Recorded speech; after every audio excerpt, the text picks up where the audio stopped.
पहलगाममधील संशयित पाकिस्तानी अतिरेकी कॅमेऱ्यात कैद। जम्मू काश्मीरमध्ये फिरायला गेलेल्या पर्यटकांनी काढलेला व्हिडिओ एनआयएकडे।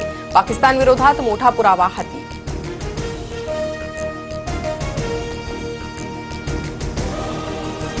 जम्मू काश्मीरच्या कुपवाडामध्ये अतिरेक्यांकडून स्थानिकांवर गोळीबार। एक नागरिक जखमी झाल्याची माहिती। पहलगामनंतर हल्ल्याची 5वी घटना।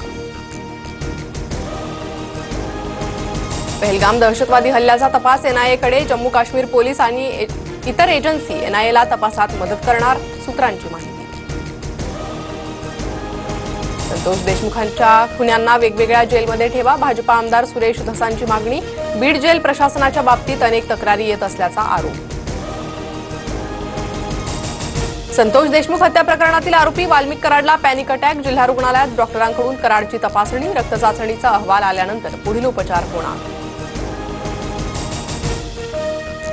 आमदार संजय गायकवाडांविरोधात बुलढाणा शहर पोलीस ठाण्यात गुन्हा दाखल। पोलिसांबद्दल आक्षेपार्ह वक्तव्य करणं भोवलं। महाराष्ट्र पोलीस अकार्यक्षम। 50 लाख पकडले तर 50,000 रुपयेच दाखवतात, गायकवाडांचा गंभीर आरोप।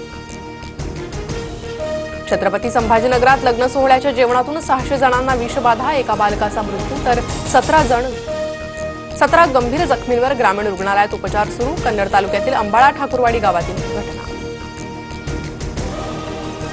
पुण्याच्या बोगदेव घाट अत्याचार प्रकरणात 6 महिन्यांनंतर तिसरा आरोपी अटकेत। वालचंदनगर पोलीस आणि पुणे पोलिसांच्या गुन्हे शाखेची संयुक्त कारवाई। मध्य पश्चिम आणि हार्बर मार्गावर आज मेगा ब्लॉक, तर कांदिवली ते बोरीवली दरम्यान गर्डर कामासाठी दुपारी 1 वाजल्यापासून उद्या रात्रीपर्यंत ब्लॉक असणार।